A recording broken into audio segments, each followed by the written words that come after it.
Разобрали рулевую рейку, вытащили внутренний сальничок и смотрим, наблюдаем такую картину. Кто-то ранее делал эту рейку, поставили, во-первых, не силовой сальник, вытащили такую переходную пластиковую херню.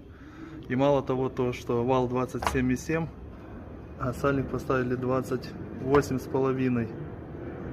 То есть какой-то горе-мастер очень был сильный.